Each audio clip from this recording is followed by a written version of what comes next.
This is a film that I was very excited to get into when I saw the program released for this festival, and it's called The Zodiac Killer Project. And this movie is honestly kind of hard to explain. So essentially, you have this filmmaker named Charlie Shackleton who wanted to make a documentary about the Zodiac Killer, or wanted to make a documentary that was kind of based on a book that was written by one of the police officers involved in the case. And he had this one suspect that he was so convinced was the actual killer, and he wrote this entire book trying to gather all the evidence, trying to prove that it was this one person. And he's reaching out to the estate of the original writer of the book, who passed away not too long ago, and they denied the ability for him to make the movie. They would not give him the rights to this book, and so they basically stopped the film dead in its tracks. And so what this movie basically is it is a telling of what the documentary would have been through, I guess, footage and visualizations of what the documentary would have been. It's very tongue-in-cheek and very much satirical on the true crime genre, I guess, of documentaries that are out there, which you know the tropes of it. You know all the intros are the same. The recreations are kind of all the same. They all kind of play out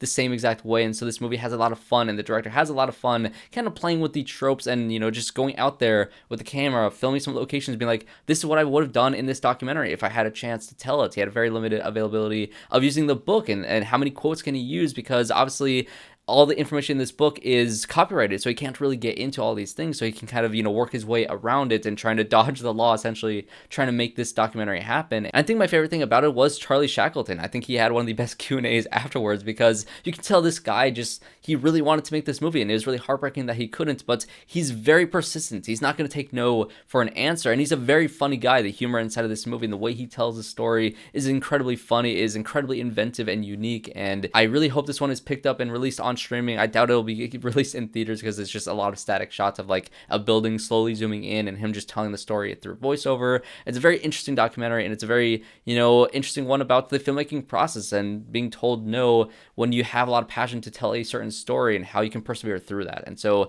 as a documentary, this is one of the most unique ones that I saw at this festival, and easily the most inspirational of the festival as well.